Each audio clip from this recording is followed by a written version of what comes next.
देखिएगा। मूवी के शुरुआत में हमको नरसापुर फॉरेस्ट दिखाया जाता है और वो बहुत ही डरावना फॉरेस्ट था और रात का सीन था जहाँ पर हम एक राजमहल को देख जो कि बहुत ही डरावना था और देखने में लग रहा था इधर हर तरफ शैतानी रूह का वास है। फिर हमको दिखाया जाता है हमारे हीरो प्रवास गारू को, जिसका नाम मूवी में राजा साहब है। वो अपने नानी के साथ रहता है। इसके माँ बाप बचपन में ही मारे जा चुके हैं और इसके पड़ोस में एक लड़की रहती है जो कि पूरा राजा साहब के ऊपर लट्टू है, हमेशा इनके इर्द गिर्द ही घूमा करती है और ये भी फायदा उठाता है। ये बिल्कुल चालू लड़का है, ये इससे पैसे भी लेता है और प्यार का ख्वाब भी दिखाता है पर कभी कमिटमेंट नहीं करता। अभी इनका ट्रेजिक कहानी ये है कि इनके जो दादाजी है वो खो गए हैं बहुत सालों पहले। अब इनकी जो नानी माँ है, मतलब जो राजा साहब की नानी माँ है, इनको भूलने की बीमारी है, अल्जाइमर है। ये भूल जाती है सब कुछ पर अपने पति को कभी नहीं भूली।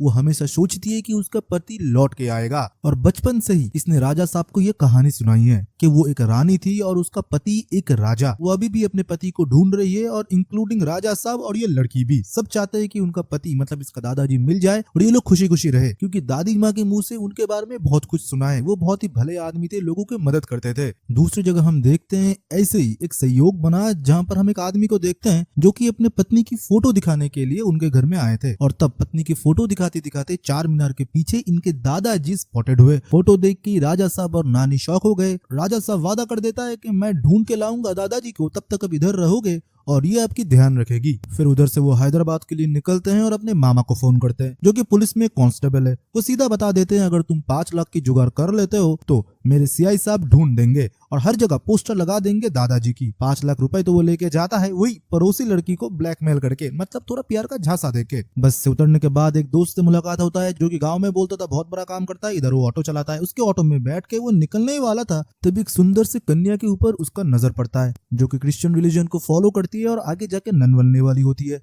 पर उसके ऊपर तो वो लट्टू था। सीधा उसके पीछे पीछे चर्च चला जाता है और चर्च में जाके जब वो सुनता है कि उधर वो लोग डोनेशन इसलिए मांगते हैं कि एक छोटी बच्ची को हर्ट के लिए मदद चाहिए, तो उधर वो 3 लाख रुपए डोनेशन कर देता है और कन्फेशन रूम में जाके ये भी बता देता है कि एक लड़की से वो प्यार करता है जो कि पहली नजर में हो चुका था। और कन्फेशन रूम के पिछले कमरे में कौन बैठा था? वही लड़की ट्रेसी जो सब कुछ सुन रही होती है। पुलिस स्टेशन में जाने के बाद राजा साहब कहानी सुनाता है कि असलियत में हुआ क्या है। उसकी दादी माँ देवगिरी राज्य की रानी होती है और उनका पति गंगा राजू उधर का राजा होता है जो कि उनका पति भी होता है और वो बहुत ही नेक दिल है, लोगों की मदद करता है। पर एक बार जब देवी माँ के वस्त्र चोरी हो गए थे, और ये चोरी और किसी ने नहीं उनके ही महामंत्री वरिष्ठ ने किया था। वो देवी माँ के वस्त्र लेके गांव से निकल गए थे और उनके पीछे उनकी पति गंगा राजू, और तभी से वो अपने पति को ढूंढ रही होती है। फिर अगले दिन वो चर्च पे मिलने के लिए चली जाती है उसी लड़की को जिसको उसने पसंद किया था, ट्रेसी को। पर ट्रेसी उधर नहीं मिलती। ऊपर से ट्रेसी के द्वारा उसके पास एक कॉल आता है कि उसके जो दादाजी है उनको लूट चुकी है, क्योंकि उन्होंने उनके पास से 3 लाख रुपए चुरा लिए थे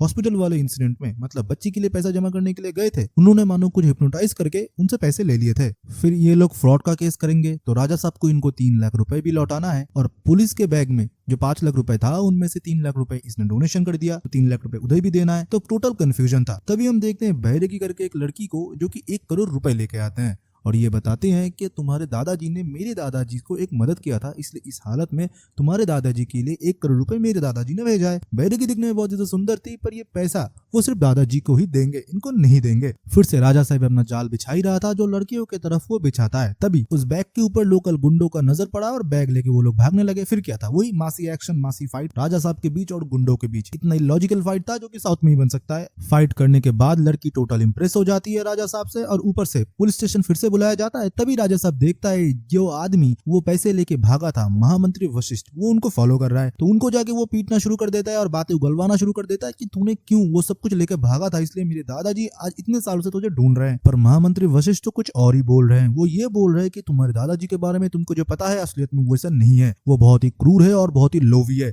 और तुम्हारे दादी माँ के दिमाग के साथ वो खेल रहे हैं। ये एक माया जाल है बेटा। इनके बात पे राजा साहब को विश्वास नहीं था, पर भैरवी आता है और अपना असली परिचय देता है और ये बताता है कि तुम्हारे दादाजी को हम लोग भी ढूंढ रहे हैं। फिर उसके दादाजी के बारे में बताया जाता है और ये बताया जाता है देवगिरी राज्य के बारे में। वो बहुत ही विशाल राज्य था और बहुत ही खुशहाल भी, जहाँ पर तुम्हारी दादी माँ एक राजकुमारी थी, गंगम्मा, जिनको हम लोग पूछते थे और उनकी महामंत्री मैं था। जहाँ पर मैंने पहली बार देखा था तुम्हारे कपटी दादा गंगा राजू को, जो कि बाहर किसी गांव से आया था, इधर भिक्षा मांगता था। तुम्हारी दादी माँ के ऊपर उसकी बुरी नजर था। तुम्हारे दादी माँ जब मंदिर के बाहर भिक्षा दे रहे थे उस कपटी ने उनका हाथ पकड़ लिया, तब हम सब ने उसको बहुत मारा पर तुम्हारे दादी माँ ने बताया कि भूखा होगा, इसे छोड़ दो। पर उसके मन में यही था कि तुम्हारे दादी माँ को अपना बनाएगा और पूरा राज्य के सोना को वो अपने पास रखेगा, इस राज्य को वो शमशान बना देगा। उसकी इतनी बेइज्जती हुआ था। फिर वो उधर के सबसे बड़े तांत्रिक जो कि काली शक्तियों में महारत हासिल है उसके पास जाता है। आधा शैतान आधा इंसान था। उसके पास जाके वो अपना दुख सुनाता है और ये बोलता है मुझे सोना चाहिए और राजकुमारी गंगम्मा से विवाह चाहिए। इसके लिए वो खून मांगता है और बलि मांगता है। वो जो घोड़ा लेके गया था उसका बलि वो दे देता है और अपना हाथ काट देता है जहाँ पर से खून की नदियां बह रही थी। फिर उसको वो तांत्रिक तप करने के लिए बोलता है जो कि शैतानों के बीच में कुएं के अंदर था, जहाँ पर बहुत डरावने नरक के शैतान थे जो कि उसे देख रहे थे तप करते हुए। फिर दिन बीत गया, रात बीत गया, फिर उसका तपस्या सफल हुआ। तांत्रिक ने उसे एक प्रसाद दिया था जो कि गंगम्मा को खिलाने के बाद वो उसके दिमाग को पूरी तरीके से अपने वश में कर सकता है। जैसे वो बोलेगा तुम्हारी दादी माँ वही करेगा। वो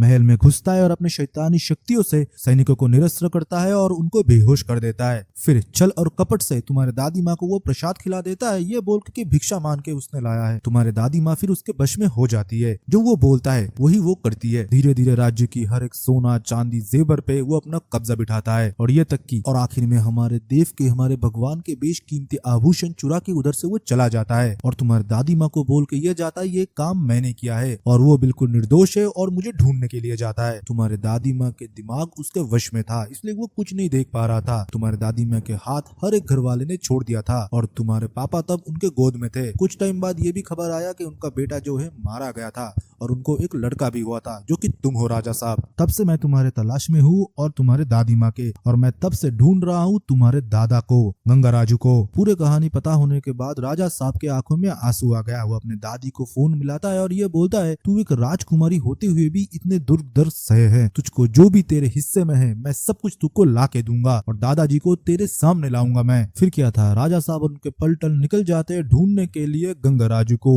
नरसापुर के फॉरेस्ट की तरफ। पर वो एक जंगल नहीं था, वो मानो एक भूल भुलैया था और उनके बीचों बीच वो महल बसा हुआ था जो कि हर एक शैतानी रूह का वास था। राजा साहब अंदर जाते ही जोर जोर से पुकारना शुरू कर देते और उसके दादाजी को गाली देते हैं और ये बोलते हैं मेरे दादी को तूने जो कष्ट दिए हैं उनके प्रायश्चित तो तुझे करना पड़ेगा। तेरा पूरा सोना पूरा पैसा मैं मेरे दादी के कदमों में रख दूंगा और तुझको घसीटते हुए मैं लेके जाऊंगा। तभी उस महल के अंदर एक कंपाउंडर मिलता है जो कि बहुत डरा हुआ होता है। वो पूरा कहानी बताता है कि उसके दादाजी की मौत सरकारी हॉस्पिटल में हो गया था, लाश लावारिस था, कोई लेने के लिए नहीं आया था, इसलिए उसने अस्थियां रख दी, अगर कोई आता है तो पैसा ले लेगा। और लाश के पॉकेट में हाथ में जहाँ पर भी जो कुछ भी था उसने वो सब कुछ ले लिया था। पर उसके वजह से उसको इस महल में कैद कर लिया गया और उसको इतना सताया गया। और तुम बोल रहे हो ये पूरा पैसा लेके जाओगे, वो तुमको नहीं छोड़ेगा। असलियत में इसके दादाजी मर चुके हैं, अब ये वो प्रेत आत्मा बन चुके हैं। फिर भी वो नहीं सुनता। राजा साहब वही कमरे में जाते हैं जहाँ पर सारा पैसा सब कुछ रखा हुआ है। उधर वो सब कुछ उठाने ही वाला था और उसके मामा भी उसके साथ है और वैरागी भी। इसी के साथ वो जो ऑटो ड्राइवर था वो भी था। पर जब पैसा उठाने ही वाला था तभी मानो एक व्हील पड़ा जाता है जहाँ पर उसके दादाजी गंगाराजू थे। वो बोलते हैं कि ये महल मेरा पूरा शरीर है और ये पैसा जो है मेरा दिल है। मेरे मरने के बाद कोई भी वारिस इसका नहीं है, इसका पूरा वारिस मैं हूँ और ये महल मेरा पूरा शरीर है। मैं अभी भी जिंदा हूँ इन पैसों के बीच। और अपना वो शैतानी रूप दिखाता है। इसको देख के ये सारे लोग घबरा जाते हैं और उल्टे पैर बाहर निकलने की कोशिश करता है।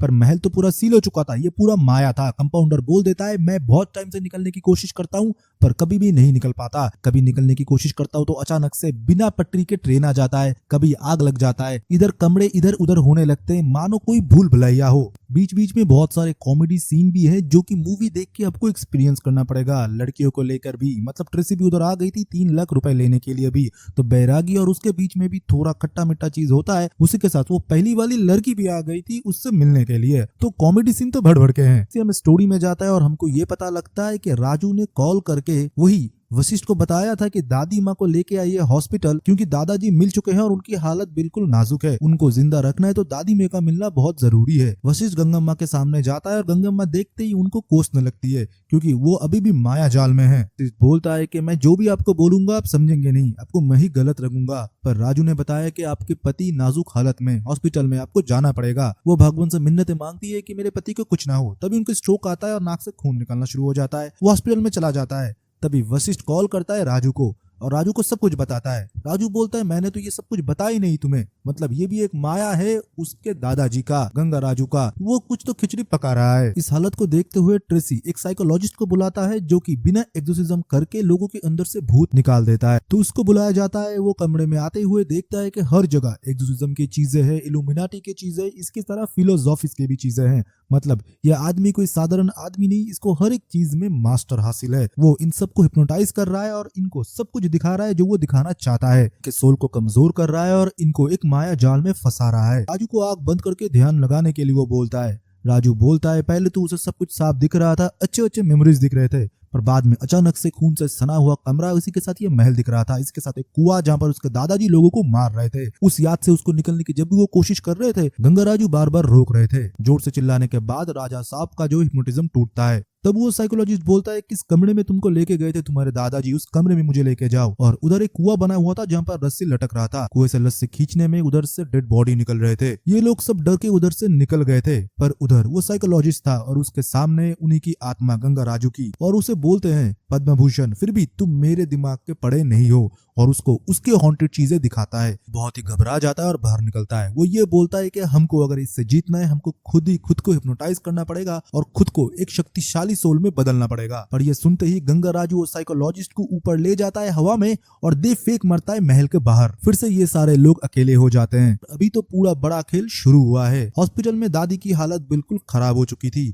तभी हम देखते हैं जब उसको पता लगता है, राजा साहब गाड़ी स्टार्ट करता है, गेट तोड़ते हुए हॉस्पिटल चला जाता है और अपनी दादी को देखता है। पर ये मानो उसका एक भ्रम था, ये सब कुछ उसके दादाजी उसे दिखा रहे थे, असलियत में उसने गाड़ी स्टार्ट ही नहीं किया था। फिर उसके दादाजी उसको बताते हैं अगर तुम्हारी दादी की नॉर्मल डेथ हुआ तो मैं फिर से जन्म लूंगा और 6 साल के बाद मुझे ये सारे दौलत मिलेंगे, क्योंकि मैं बूढ़ा हो चुका था, मैं इस पैसे को भोग नहीं सकता। इसके लिए मैंने मेरी तांत्रिक से बात किया और उन्होंने मुझे ये सलाह दी। और आज ही वो रात है जहाँ पर तुम्हारी दादी माँ अपने प्राण से हाथ धो बैठेगी और मेरा फिर से पुनर्जन्म होगा। राजा साहब के हाथ में अभी कुछ भी नहीं था, उसको इसको मिटाना ही था। तभी वो सबको बाहर रखते हुए खुद महल के अंदर जाके दरवाजा लॉक कर देता है और हाथ में एक मशाल ले लेता है और सारे संपत्ति को आग लगाने की सोचता है। और ये मानो उसकी एक भूल थी, जब वो पैसे को आग लगाता है उसको फिर से इल्यूशन होता है। उसे ये लगता है कि वो अपने दादी माँ को आग लगा रहा है, मतलब खुद ही अपने दादी माँ को वो जान से मार रहा है और इसके दिमाग से खेल रहा है उसका दादा गंगा राजू। मतलब वो अपने पैसे को ऐसे जलाने नहीं देगा। दूसरी जगह हम देखते हैं राजा साहब एकदम बेबस हो चुका था। तभी उसको उस साइकोलॉजिस्ट की बात याद आता है जहाँ पर उसने बोला था कि खुद को हिप्नोटाइज करना पड़ेगा और खुद के मन के गहराई में जाके खुद के सोल को स्ट्रॉन्ग करना पड़ेगा। फिर वो अपना आंख बंद करता है और अपने दादी माँ के बारे में सोचता है कि वो कौन थे। देवगिरी के रानी थे वो। बहुत कोशिश करने के बाद उसके दादी माँ के आत्मा से वो जुड़ जाते हैं। तब उसके दादी माँ उसे राह दिखाते हैं और बोलते हैं कि शैतान को तुझे ही खत्म करना पड़ेगा राजा साहब। उसके दादी माँ उसे शक्ति प्रदान करते हैं, इससे वो और शक्तिशाली होता है और पूरे महल को आग लगाना शुरू कर देता है। गंगा राजू की कोई भी तरकीब अभी काम में नहीं आता। तभी वो अपने तांत्रिक को याद करता है और बोलता है कि तुम मुझ में समा जाओ तभी मैं इसको हरा पाऊंगा। तांत्रिक बोलता है इतना आसान नहीं होगा, ये पूरे इंद्रिय से जुड़ रहा है, तब भगवान उसका मदद करेगा, इससे पहले इसको खत्म करना पड़ेगा। तभी हम देखते हैं तांत्रिक जब गंगा राजू के शरीर में आ जाता है वो एक विशाल दानव बन जाता है और वो दानव राजा साहब को पकड़ लेता है और उसके अंदर से रूह खींचना शुरू कर देता है। और दूसरी जगह राजा साहब को दादी में अपनी पूरी शक्ति दे देती है। तभी हम देखते हैं कि हर एक इंद्रिय अनलॉक हो जाते हैं और भगवान भी राजा साहब का साथ देता है और इस शैतान को वो हरा देता है। बैटल वाला सीन था ना, आपको किसी हॉलीवुड मूवी से कम नहीं लगेगा। मुझे तो ये VFX वगैरह बहुत अच्छा लगा था। ये लास्ट वाला हम देखते गंगा किनारे दादाजी की श्राद्ध होने वाला था। दादी माँ को सामने लाने के बाद वो लोग सोचते थे कि दादी माँ कैसे रिएक्ट करेंगे, पर दादी माँ बोलते हैं कि ये कौन है, याद नहीं आ रहा बेटा, ये क्या हमारे घर में पेपर देते थे। मतलब ये इसे भी भूल चुके हैं जिनके लिए ये सब कुछ हुआ था। पर ये 3 लड़कियां जो कि राजा साहब के पीछे पागल थे, अब राजा साहब किसे मिलेंगे। तभी हम देखते हैं कि राजा साहब रात में एक जगह जाते हैं जहाँ पर सर्कस होने वाला था। उधर एक आदमी एक हथौड़े से एक चीज को मार रहा था जो कि क्लाउन के वेश में था, जो कि ऐसे ही वीडियो के लिए हमारे चैनल को सब्सक्राइब करें।